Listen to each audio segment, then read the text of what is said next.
Hi, everybody, and welcome to lesson number 6 with me, Dr. Chris. I hope you're well. How many different ways can you play a musical phrase? Well, the answer pretty much is infinitely, and that's the great thing about music is that you can take the same notes and give them a completely different feel just by the way that you play it. And it got me thinking, actually. What I'm going to do next is I'm going to show you just how to do this and how to start to think about the way you interpret the notes that we see on a page. It's so, so important. So I'm going to play a little phrase here on the piano. So we're going to take a series of notes in the right hand, and here are the notes. We're going to play C, E, F, D, G, and then G, F, E, D, and C. Okay, that's the little phrase that I've decided to make up. Now, I'm going to think about two different ways of playing it. So let's imagine that that phrase is going to describe, first of all, being awake in the middle of the night and you're tiptoeing through a house. Okay, and you're trying not to wake anybody up. Okay, so it probably sound like this.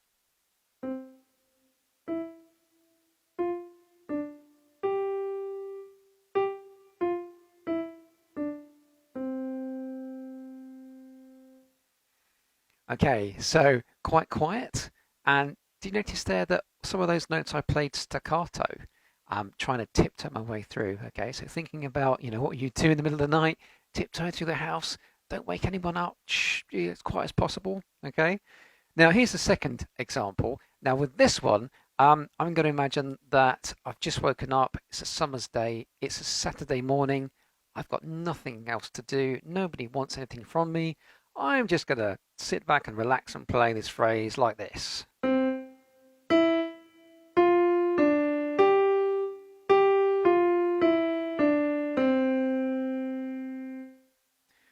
Okay, so hopefully there you can see and hear two different versions of pretty much the same notes. So how would they actually look on music? Well, if we go back to tiptoeing through the house, okay, you can see there that yes, I had a few notes there marked up staccato, and we had a quiet dynamic at the beginning, a bit louder there.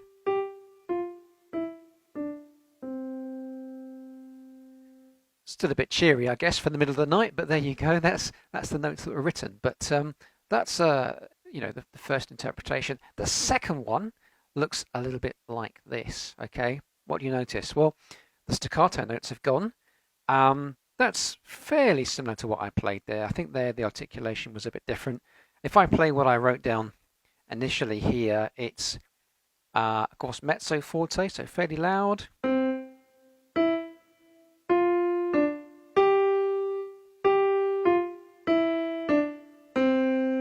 Yeah, I kind of like that. It's kind of nice striding forward, isn't it?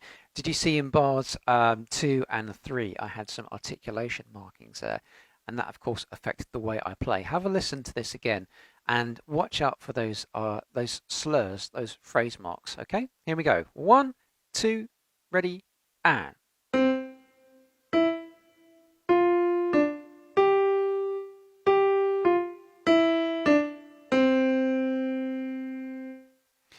So hopefully there you can hear that I had a louder dynamic. The notes themselves were played for a little longer. They weren't staccato. And generally it had a more upbeat and a more sort of a happy feel.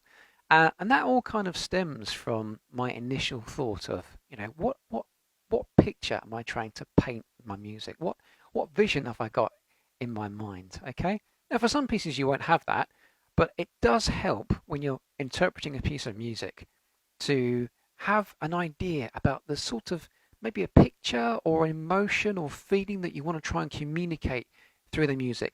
It's really, really important. Speaking of communication, remember in our last session, I showed you just very briefly about playing piano, playing softly. And what I thought I'd do today is go one step further with that and do the opposite and show you just quickly how to play loudly. Now, the thing about loudly is that it's often said that you play the keys harder. Well, that's not entirely true. If you try and press a key and try and press it down harder, you're not really going to make much of a difference. The best way I've heard this technique that you need described is to think about a kung fu master, maybe someone like Bruce Lee, for example. Now, Bruce Lee was quite famous. Of course, he was a great kung fu artist, but he was famous for being able to put his fist through a block of wood at a very, very close range. Now, as you can tell, I'm not a kung fu instructor, but I would imagine that what you need to be able to do that is to be able to put your fist and actually get it to move at a very, very intense and quick speed very, very soon. It's the same sort of thing with playing forte on a piano, although of course you're not going to try and break your piano, but it's getting the note down as quickly as possible in that very short gap from the key being at the top and the key reaching what we call the key bed. So from the top down to the bottom. And it's that speed that you need to be able to actually play forte from here and then down. And you see how quickly I press that key down. Notice the loud sound. So let's try this as an exercise, okay? Let's go to the piano. We're going to put our thumb on C, and what we're going to do first of all is play quietly, okay? Now, play normally, just press down. I just press C, D, E there. There we go. Okay, no force really at all. Just usual finger strength. Now what I'm going to do, I'm not going to alter the way I play the notes, okay? I'm going to keep my fingers over the keys, but I'm going to try and press them down as quickly as I can. Now you may need to practice it a bit, okay? But this is the general idea. So, here we go. So, here we go. Ready? And C, D, E. And again, C, D, E. Let's try 5 notes now, okay? Pressing each note down as quickly as we can. Ready? Go. C, D, E, F, G. And just a couple of points there about technique. You notice that all my fingers there are pretty much playing on the fingertips. The only one that is perhaps not on the tip, of course, is the thumb. The thumb can always go on the side like that when you're playing, because of course our thumbs don't play on the tip like that. This doesn't work, okay? So experiment with that. Try that exercise. Play quietly first, C, D, E, F, G, and then try and play loudly and listen to the difference.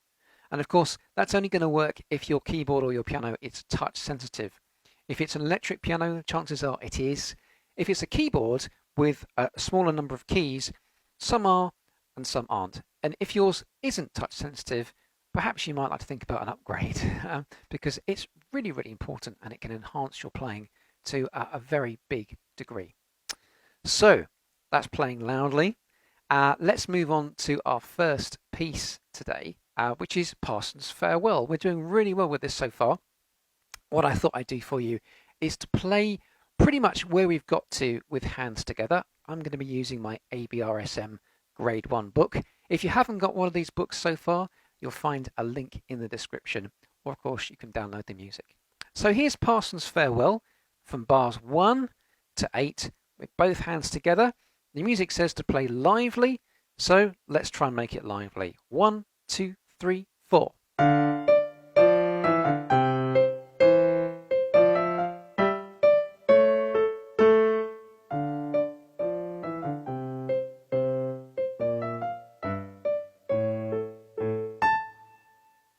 Okay, so that's bars 1 to 8, okay? I played that fairly quickly. I would say that was probably performance tempo.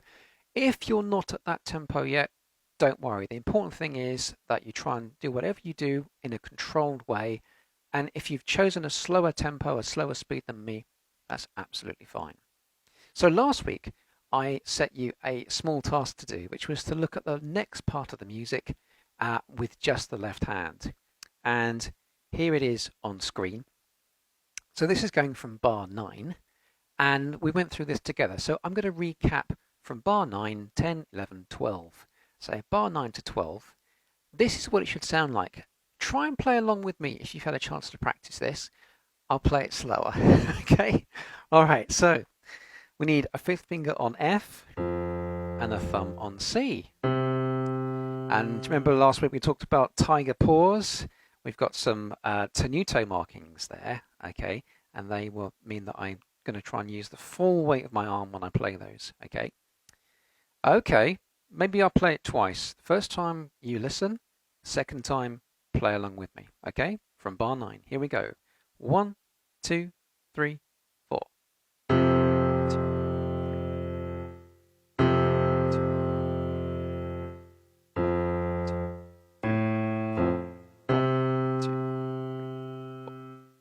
Okay, now I'll play it a little bit slower, getting quite carried away with this.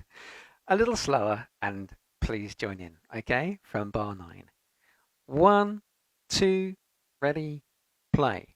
1, 2, 3, rest. 1, 2, 3, rest. 1, 2, 3, 4.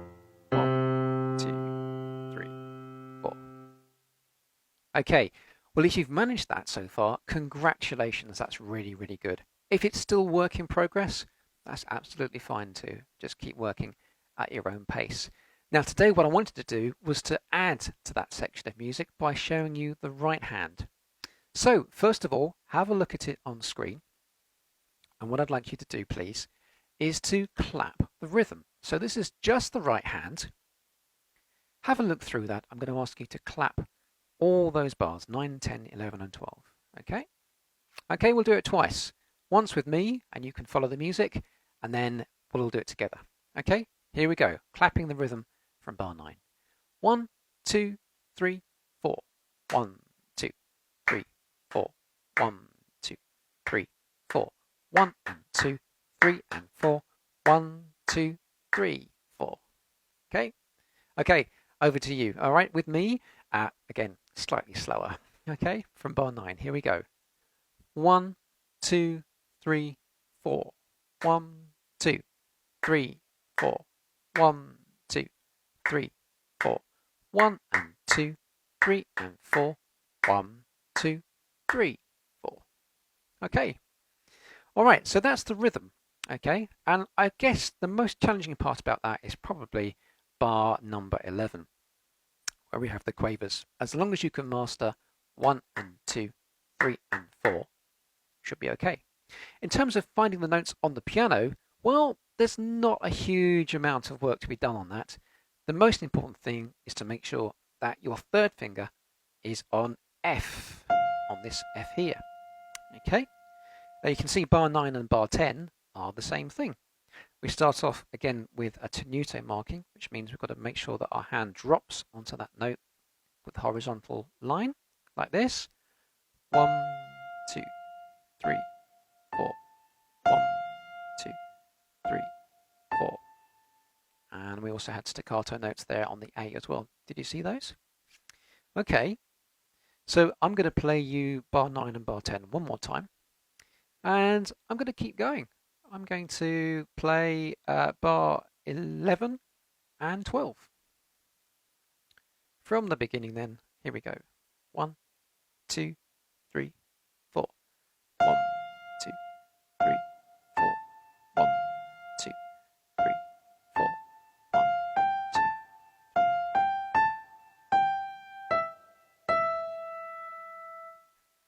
2. Okay, so that's the right hand. Now, of course, I played it pretty quickly there, and for practice you may wish to cut that section into 2 halves.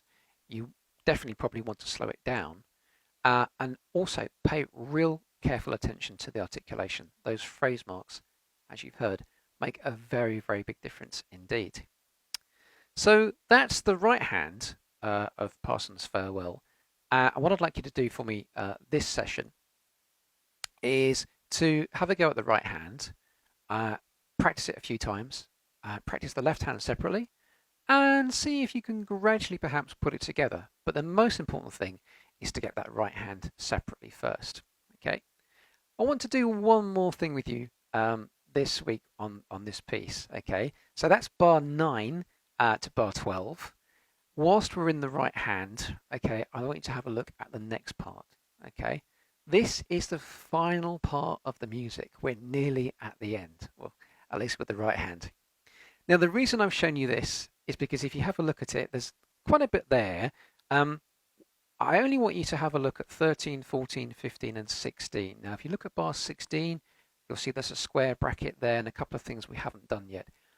Don't worry too much about that, okay? We will cover that in our next lesson together. But for now, all I want you to do is just take a look at the rhythm of the right hand. And you'll see there that it's not exactly the same, but it's similar to what we've done before. It's mostly crotchets and quavers. So let's clap the rhythm of bar 13, 14, 15, and then 16, okay? You're getting a lot of rhythm practice today. Okay, so let's do this together, and then I'm just walk you through very quickly what the notes are, but they are very similar to what we've just done. I don't think there's any major challenges there. Okay, so bar 13, clapping it again. We'll do it twice. First time me, second time with you as well. Okay, follow it through the first time. 1, 2, 3, 4. 1 and 2, 3 and 4. 1, 2, 3 and 4 and 1, 2 and 3 and 4. 1, 2, 3, 4. Okay, all right. We're not doing the last bar, remember. Now it's your turn with me. Ready? 1, 2, ready, clap. 1 and 2, 3 and 4. 1, 2, 3 and 4 and 1, 2 and 3 and 4. 1, 2, 3, 4. That's it. Okay, so in terms of notes, I'll just get you started on this. The first note we need on our piano is going to be E, and notice how I'm going to use my second finger on E. Okay. One of the things I've noticed with this is actually not all, but most of the notes, can you see, are going by step? There's a few skips, but mostly going by step. So if I play the right hand section, see if you can follow it on the music. Okay, I'll play it a little slowly. Okay, so finger 2 on E, and here we go. 1, 2, ready, go.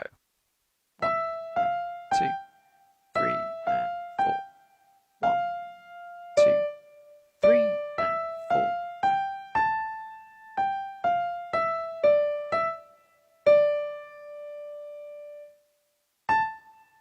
Okay, and that's where we'll finish that one. Okay, so again, you probably will need lots of practice at that. That's absolutely fine. You can, of course, rewind this video and have a listen to that again. I hope that's been helpful. So, covered a lot today in Parson's Farewell. The end is in sight. I think we've earned a bit of relaxation. Okay, so have a look at this lovely picture, and I'm going to play a little bit of music to go with this.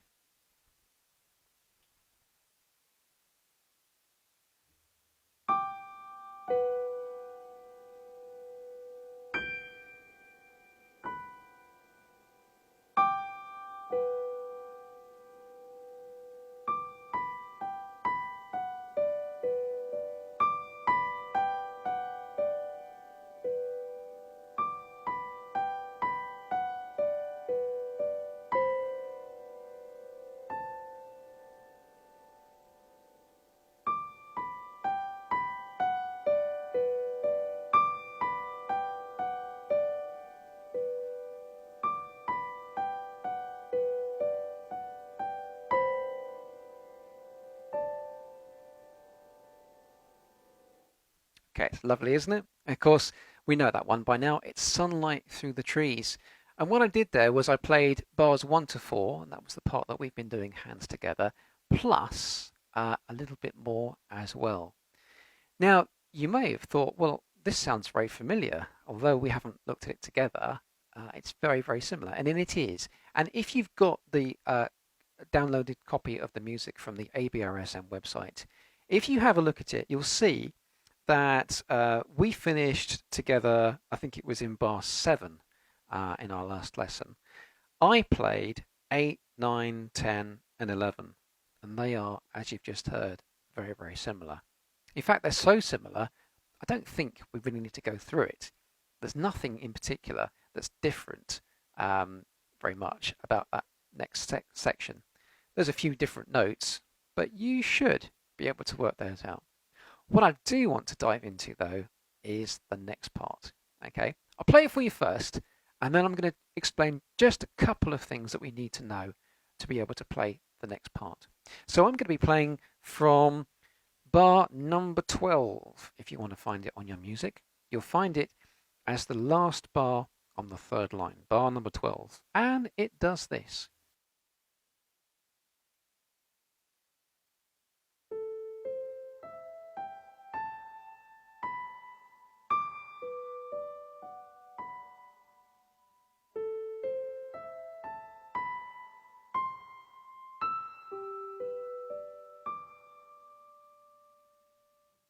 Have a look at what's on the screen now. Okay, so it's another rhythm to clap. We seem to be doing quite a bit of that today, but there's a reason for this. Okay, have a look at that rhythm. I'm going to ask you to clap it. Okay. Okay, so the answer is this, with a whole bar of counting in. 1, 2, 3, 4. 1 and 2 and 3, 4. Notice how there was a tie at the end there. Do you want to do it with me? Okay, do it with me. Ready? 1, 2, 3, 4. 1 and 2 and 3, 4. Okay, good. Now, I want you to do the same thing again, but this time, don't clap that very first quaver. Just ignore it. Just say 1, but then clap on and after it, okay? Like this. 1, 2, ready, go. 1 and 2 and 3, 4. Okay? Okay, with me this time. A bit slower. 1, 2, 3, 4. 1 and 2 and 3, 4. Okay, right. So what you've done there is actually, of course, made that first beat a rest, a quaver rest. And a quaver rest looks like that. So I'll clap this, but it's exactly the same as what we've just done together. Ready? Here we go. Ready, play. 1 and 2 and 3, 4. And there's the quaver rest. Now, the reason we've done that is because we'll need that in bar number 13 on the music, okay? And in case you haven't got the music yet, this is what it looks like. Okay, so you can see there that we have a quaver rest on bar 13. So what I'm going to do is I'm going to just walk you through very quickly bar number 12 and bar number 13. 14 and 15 are very similar. They use pretty much the same notes as 12 and 13, with one exception, which I'll come back to. But here's 12. So we're going to start off with our 5th finger on A above middle C, playing quite quietly, playing piano, look. Okay, and we're going to play it like this, with both hands together. It's going to be A, C, E, G, A, B. I'll just play that bar without any talking. Here we go. Ready, and.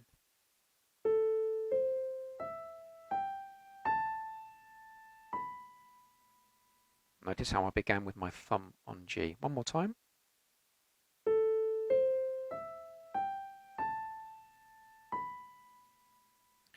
And that's bar 12. Moving right into bar 13. This is what happens. Okay, what's that first note in the right hand then in bar 13? Well, if you said D, you're correct. Well done, it is D. That's the one we need. Okay. So the right hand part there, I've got a D for 2 beats. 1 and 2 and B. And in my left hand, you might want to just practice this bar separately a little bit, I guess, because bar 13 we've got a 5th finger on B. And watch out, because I need a thumb on F sharp. Remember, we've got a key signature here telling us that every F needs to be F sharp. So the left hand would be like this. 1 and 2 and 3, 4. I'll do that one more time. Ready, play. 1, 2 and 3, 4. And of course that quaver is tied to an F sharp 2-beat note, a minim. Very slowly with both hands together so you can see how it fits together. 1, 2, 3, 4. 1 and 2 and 3, 4. Now that last part of the bar where you see you play the B in the right hand, that needs a bit of careful coordination. So the B and the F sharp, as you can see, they don't come together. It's F sharp in the left hand first, then it follows with the B after that. But with some slow practice, maybe separately first, I'm sure that will be fine. As I said earlier, bar 14 and 15 are very, very similar. The only thing about bar 15, if you have a look, we've got a really high note, okay? We haven't played this one before. But earlier, I did ask you to find D, which is there. And if you have a look across to this mystery note here, you can see it's actually just one step higher, which is going to be E. Like that. So I'm now going to play E, that mystery note, with the left hand. Here we go.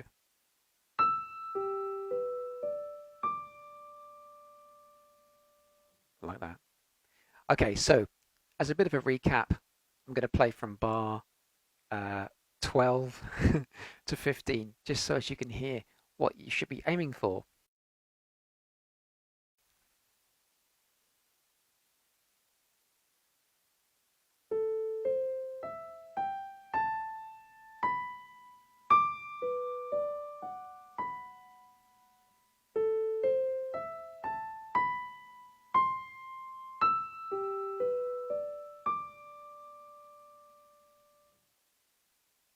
Okay, there we go.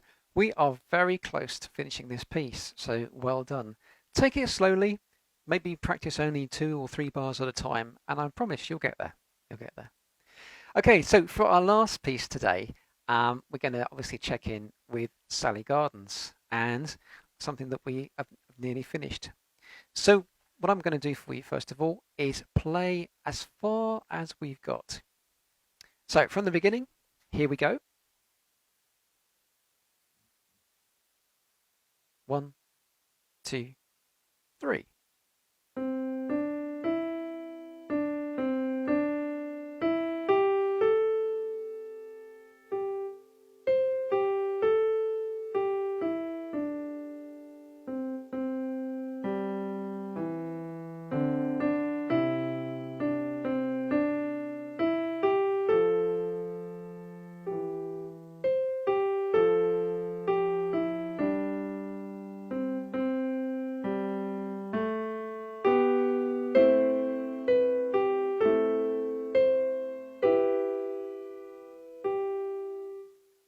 Okay, got carried away. I played a few extra bars. But you can see it's a lovely sounding piece. And that's pretty much as far as we got. Now, when I saw you in our last lesson, we worked on some left hand. And also what I thought we'd do today is really just go through bar 10 to bar 14, showing you both hands together. Okay. And then I'm going to very briefly talk about the end as well, because that's quite important. Okay, so last time we looked at bars 9 to about bar 13. Okay, I'll play you the left hand first, and then I'll play the right hand first, and then I'm going to show you how it goes together. So the left hand, first of all, in bar 9, does this. 1, 2, ready, play. 1.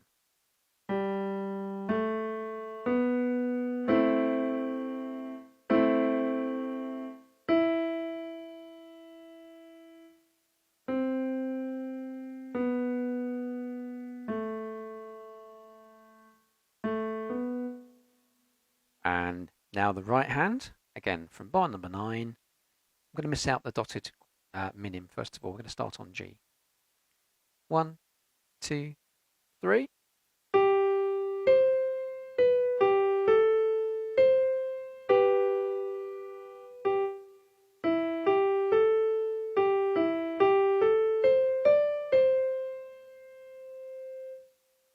Okay, so that's both hands separately, and now together should start to sound a little bit like this.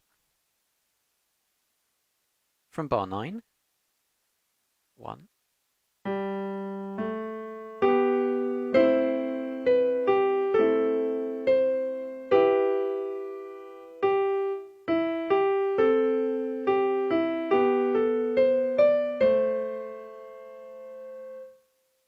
Okay, so again, congratulations if you've got that far.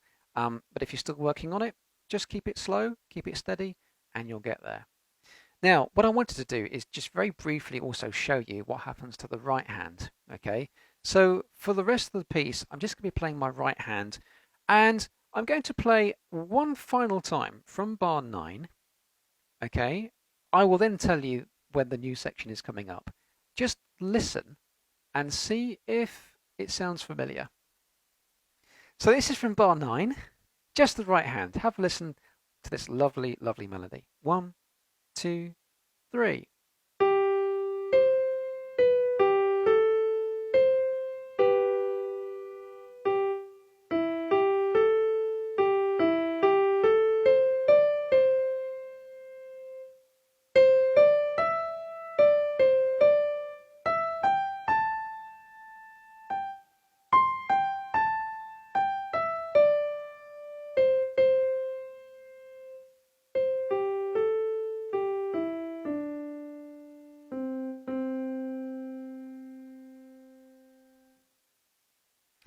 Okay, and that's the end of the piece. Now, of course, we've still got some left hands to cover together in our next session. But did you notice anything about the right hand of what I've just played? It did sound familiar, didn't it? And it was. If you remember, at the beginning of the music, we started the melody from middle C.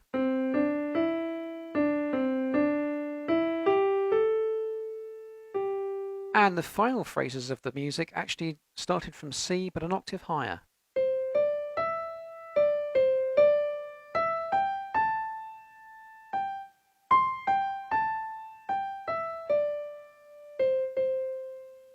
And then we had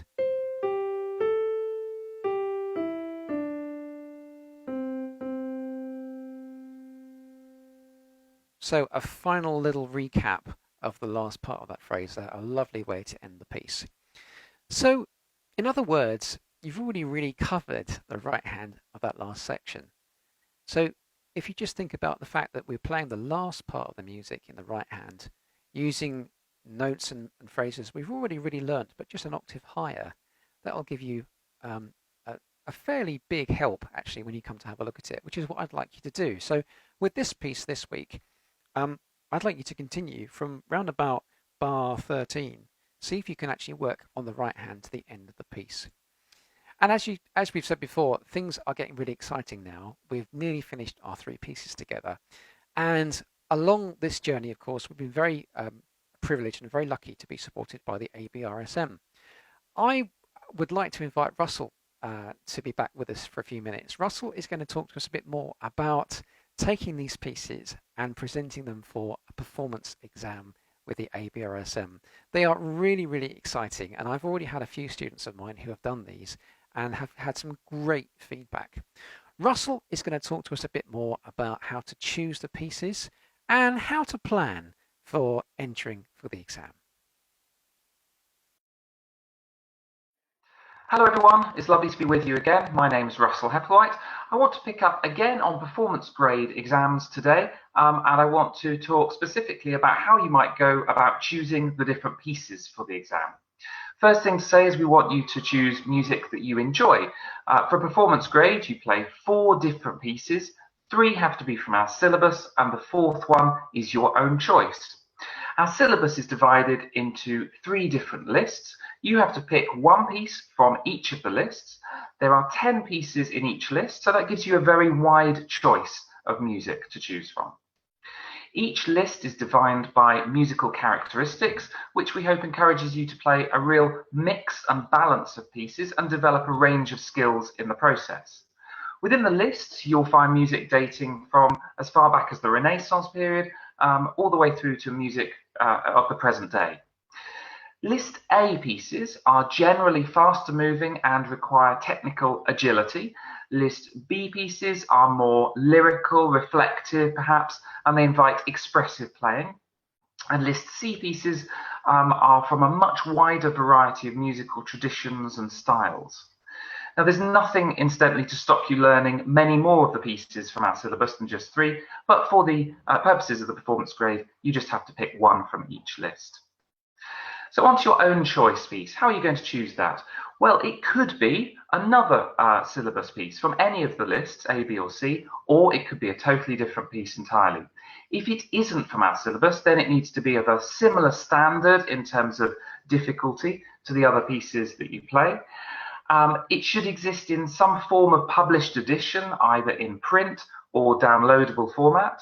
It could be a duet, as long as it's the only duet in the program, and that's a lovely thing to include if you want to create a bit of an ensemble at that point in the program. The piece shouldn't last no less than 25 seconds at grade 1. Other than that, it's up to you. I think something else to think about is how you balance your program. Do you start with your fast piece or do you start with a slow one? You can play them in any order. Do you end with the jazzy, more contemporary one, or do you place it in the middle? Whatever suits you and your musical personality. Thank you very much for listening. I'll be back next week to talk about what the examiner is listening for.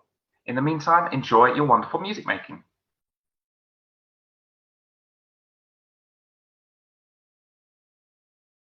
Well, thanks, Russell. That's, again, really, really helpful. And I hope you enjoy working on the pieces together this week. I'll see you next time. Until then, enjoy your music.